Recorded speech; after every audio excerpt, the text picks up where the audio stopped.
Good day to all. Charles Agbo here for Scope Political Education. Today is Friday, the 20th of July.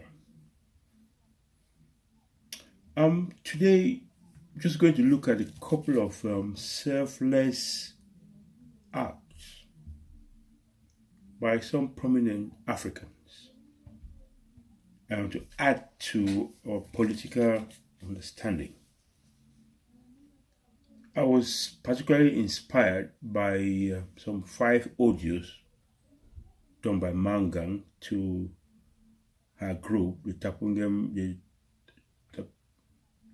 women, or something like that. Takumbing women, I think, yeah. I was impressed by her selflessness and her commitment to the struggle. I just want to highlight an incident that happened between a BBC journalist and a tailor in Ghana. This was reported in a program called In Our Own Correspondence, usually done on Saturday mornings around 11:30 on BBC Radio 4. This happened when a BBC journalist was, I think, on holiday in Ghana, and the bureau chief called him to say he wanted him to report the installation of the Ghanaian president. So he realized that he did not have a suit to appear on that occasion. So he went downtown Accra looking for a suit. I think most places were locked or something like that, and it was about close of day. So he found a tailor that got a suit, and he tried to acquire the suit.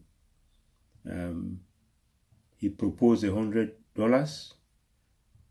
The tailor said, "No, this suit, I made it for my client, my customer, and it's a very loyal client to me, and I've been promising him. Now I've finished it. I think he will come and collect it one of these days."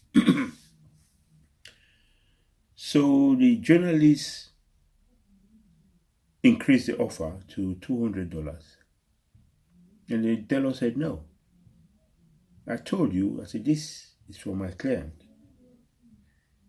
And the journalist thought, "Oh, I know you're trying to negotiate a hard bargain. So 300. The answer was still the same. So I told you, it's not for sale. It's for my client. I cannot let him down. He's very loyal to me. So the journalist said, "Okay."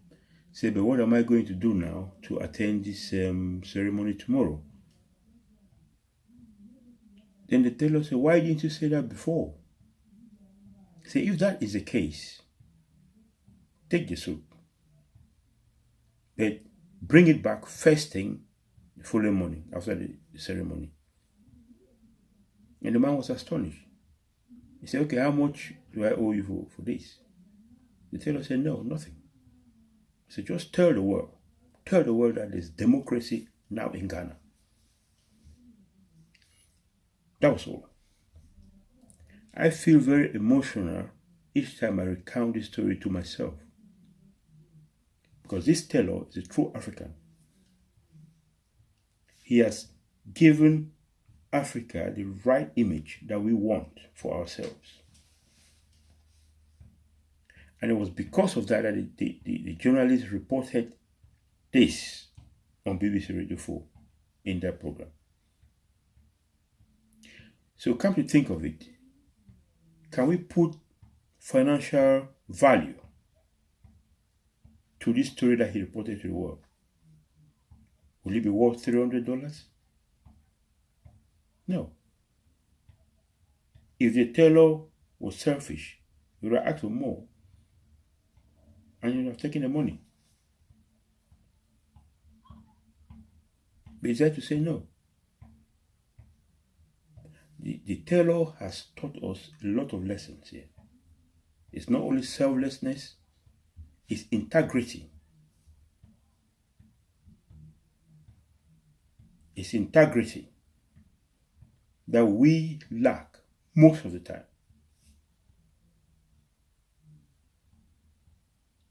So thinking about all these things and what I've heard from Mangang and the race, I say the image that we want to build for Africa, and even in this struggle, it's not about ourselves. It's about the future of the African child, how the rest of the world is going to look at us. And each time people take this struggle personally, in a negative way, seeking glory for themselves, that is wrong, simply wrong. There are young men in Ground Zero sacrificing their lives. They're dying so that their children can have a better future. Not to live in refurbished offices, no. To have a decent future where the rest of the world will respect us as humans and as intelligent beings. That's what the struggle is all about. Selflessness. And before I go, the BBC Charter, I'm not going to read the whole charter to you. The BBC is run by a board of directors. It got nothing to do with the government. They even expose some of the wrongdoings of the MPs, those who are fiddling their expenses, making it up more than what they're supposed to claim. They expose all those things. So the BBC is independent. And we are the license fee payers. I pay a license fee. £170 I pay this year. We pay a license fee so that no advert is run on BBC. They do educational programs, they do all kinds of programs that normally will not attract funding from companies. And they operate as an independent body. SCBC, I'm paying my levy, and I paid my trip to Buea. And I wish that all Ambazonians should have access to SCBC, those who are the frontline leaders.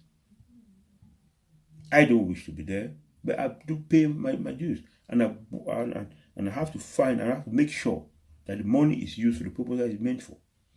The SCBC bill should be paid. The levy that we contribute is not people's personal money. It's for those services, pay for those services. That's what it's meant for. Not personal interest. That's all for today.